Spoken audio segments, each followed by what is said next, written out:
Hello students, I believe all of you are going through the video lectures that is passed on the Google Classroom. I think we have majorly covered most of the scheduling algorithms. If there are any doubts with regard to any of the scheduling algorithms, please feel free to contact me anytime, either on my WhatsApp or in the group WhatsApp, or you can comment me there, mail me there. If you want any changes in the video, or if you want any enhancements that you're looking for, you can also let me know that. I am totally available for the feedbacks and opinions from your side.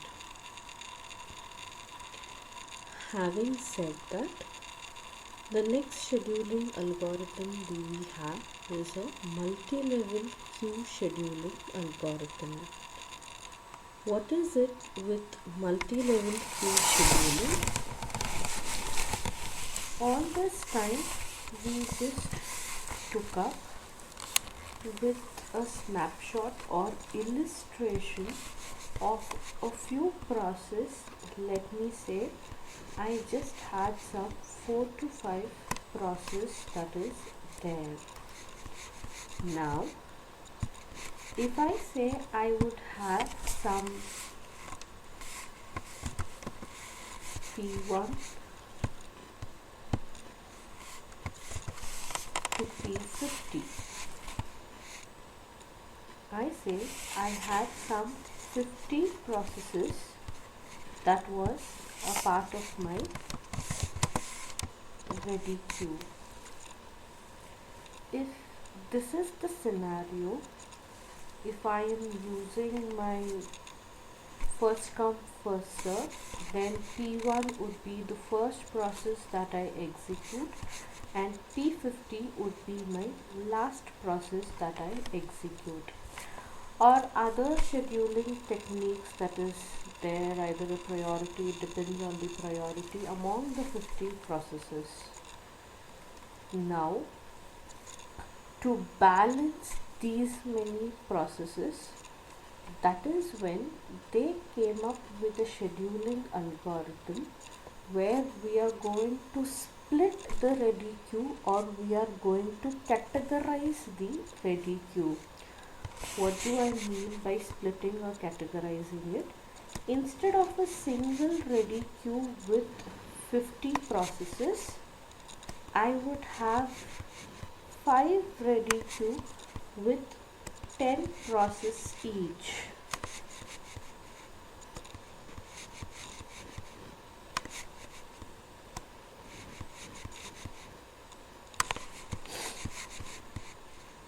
So I have my process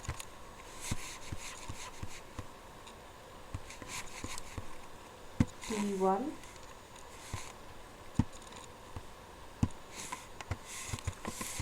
P1 to P10,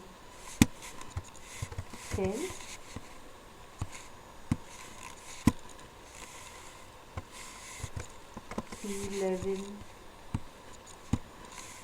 to P20, P21 to P30, so P31 to P40, and finally P41 to P50. Now what happens? So I will be able to split the ready queue into multiple queues. That is what we have it with your multi-level queue scheduling.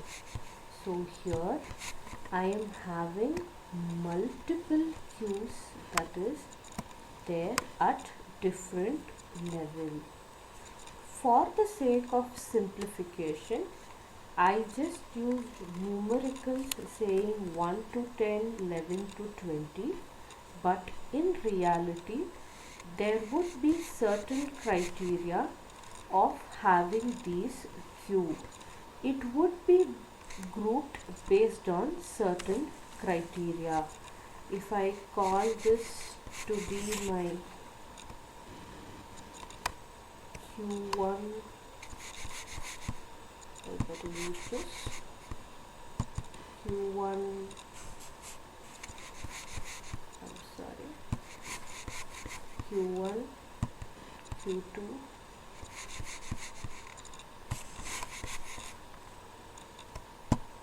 Q3, Q4, Q5. So here each Q is categorized based on certain criteria. If I have to tell, in reality, if I say I have 5 users using the same system, I would say user 1's process will join the first queue, users 2 process will join the second queue, user 3's process will join the third queue, so on and so forth. There are many methods, there are many criteria that we can use to group the ready queue, or this is to split the ready queue so that we bring better manageability. There is another provision that this multi-level queue comes with. Each ready queue can have different scheduling. In this case, if I have a single ready queue and I say I am following FCFS, I would be following FCFS for all the process 1 to 50. Process 1 to process 50, all of it will follow the same thing, that is FCFS. But here I have a provision in multi-level queue to follow different algorithms. I could be following RR for one, I could be following your priority queue for one, I could be following your SJF for one, and SRT for another one, FCFS for one. Like that, I could be following different algorithms for different queues, but there is one fixed priority algorithm that will be followed among these queues. What is that? Now I have a single CPU.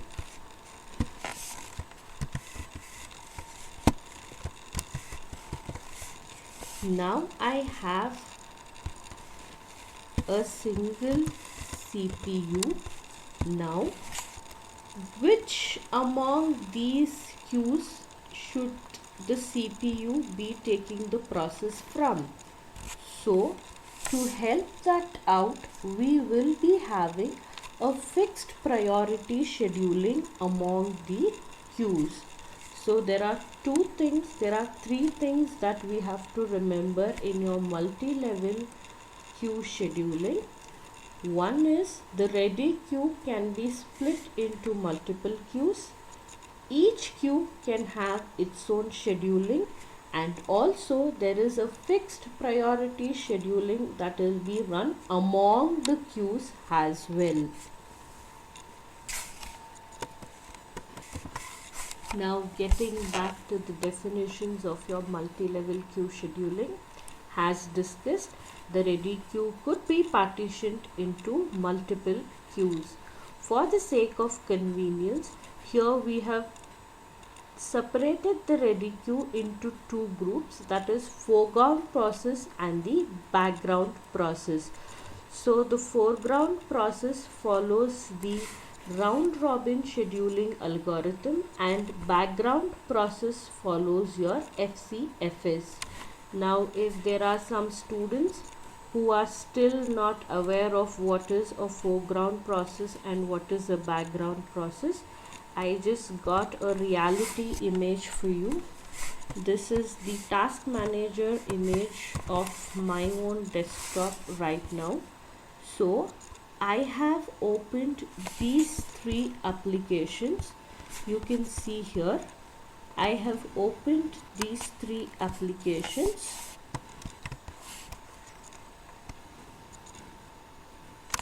So I have opened Microsoft Task Manager and three file folders.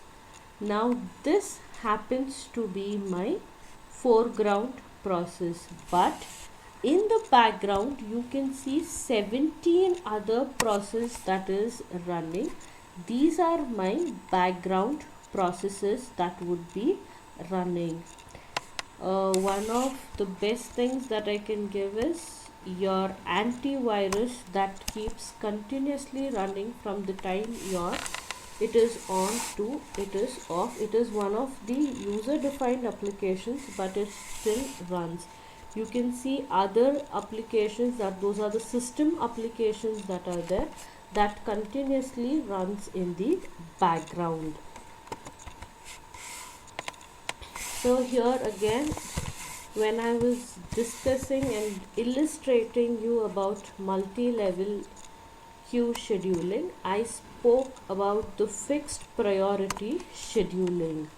So again, for the sake of illustration, I just take another example which is a part of your curriculum. This is the example that is mentioned in your curriculum. Now you can see here the ready queue is grouped or divided into multiple queues. So I have a queue called system process, interactive process, interactive editing process, batch process, student process. So as I told it to you, each process, each queue can have its own scheduling algorithm, and there would be an algorithm among the queues as well. Can you notice it here? Highest priority, and then I have the lowest priority. So when I say to the CPU,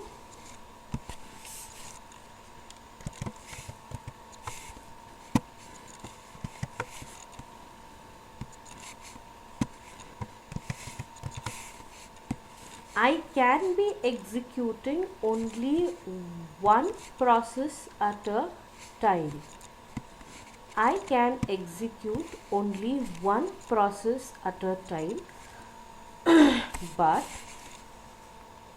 I have, let me say, there is around 5 process here, 3 process here, 5 process here, 8 and 9. I said there are different scheduling algorithms for each queue. Now when I say there is FCFS here, I am deciding among these 5 processes which process should go. Among these 5 processes, which process should be sent out. But now for example, I am selecting one process from here, one process from here, one process from here, one process from here, and one from here. Now each queue is selected one process which could be given to the CPU.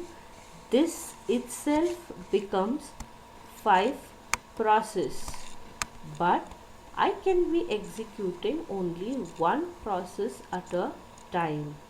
So among these 5 processes, which process should be executed? That is your fixed priority scheduling. And we had already seen what is the disadvantage of your priority scheduling. The disadvantage of your priority scheduling was starvation. So here also will we have starvation? Will the lowest priority queue will suffer from getting the CPU? No, here we are calling it a fixed priority. Here the priority doesn't change and each queue gets a time slice of execution as well.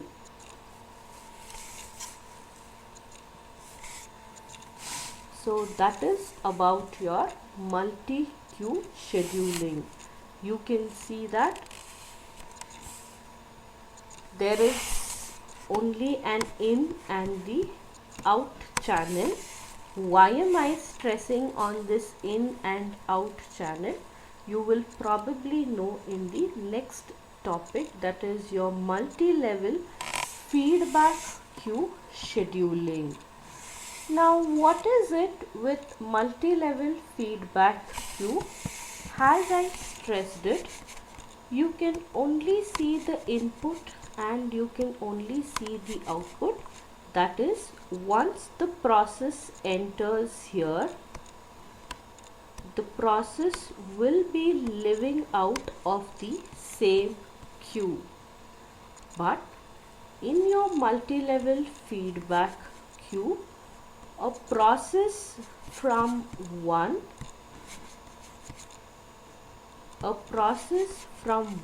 queue could be moving to another queue.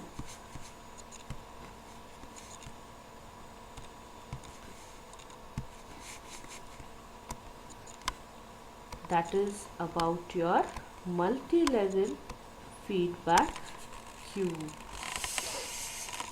Why is this movement necessary? Should the process move from one to other? We have already discussed that it is of different categories.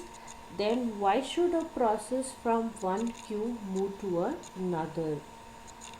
Multi-level feedback queue is, rather than having a process stagnant to a single queue, to the end of this topic we will take another illustration.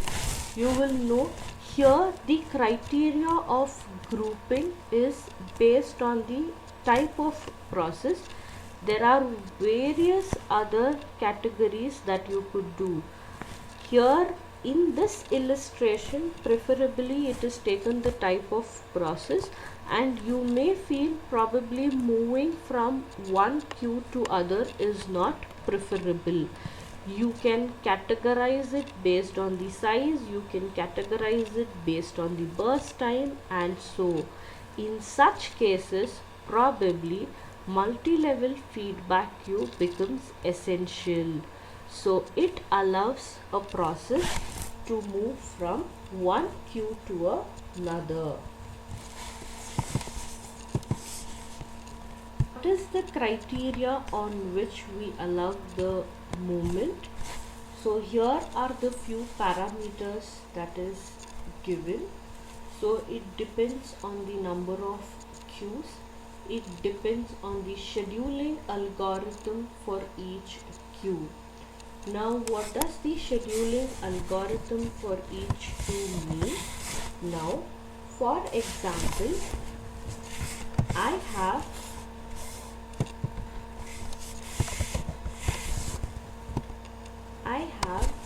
two queues.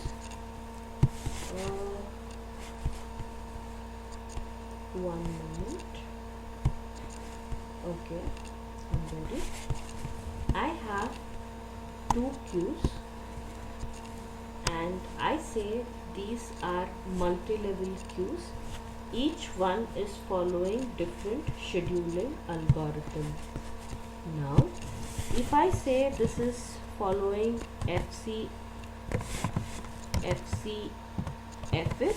and this is following round robin, there is a possibility that I can make a movement between these two queues.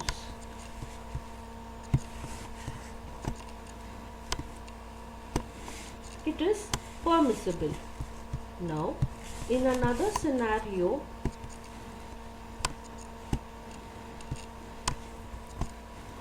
let me have two more for the sake of illustrations. In another scenario, I say it is SJF and SRT. Here also it is permissible to move up and down because the criteria are quite similar. But in the third case, if I say it is RR and SJF, probably the movement here is not very permissible.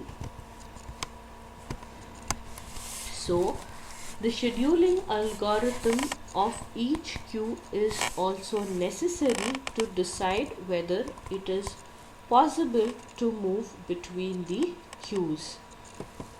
The other thing it talks about is there should be a criteria on which you decide whether a process should move up the priority or should be moved down the priority.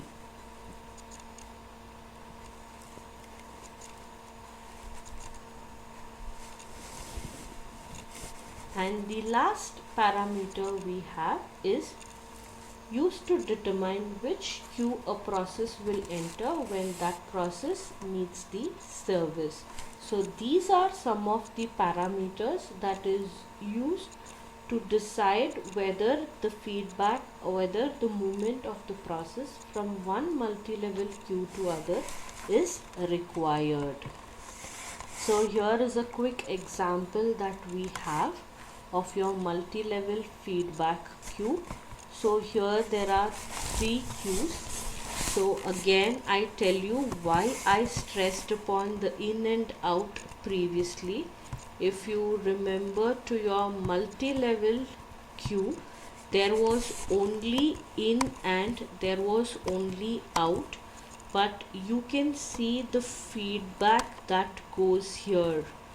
You can either come down or it could move up as well. If it gets bidirectional, it could move up as well. Here in this illustration, it only shows of it getting down, or it could move up the queue or it could move down the queue. So here we have 3 queues, that is we have taken it here as Q1, Q2, Q0, Q1, Q2. As we have shown it here, 8 milliseconds, 16 milliseconds, and the last queue Q2 that follows your FCFS. Now what happens when there is a job or a process that enters your queue Q0, and if that particular process does not complete the execution in 8 time quantum, this is your Q0, this is your Q1, and this is your Q2. So if a process, say P1, has entered the queue, if it is not completing in 8 time quantum, probably I shall move that to the next queue, that is Q1. So as I told it to you earlier, here the ready queue is categorized based on the time quantum or the burst time that it is using. Now if this process is not completing its execution in 8 milliseconds, probably we move this process P1 to the next queue, that is Q1. If it is not completing again in 16 milliseconds, we assume the process P1 has a larger burst time and we move it to the first come first serve scheduling. And the reverse case, if there is a process that is continuously waiting in first come first serve, we could move that to the upper queues. So this is about your multi-level feedback queue. Thank you.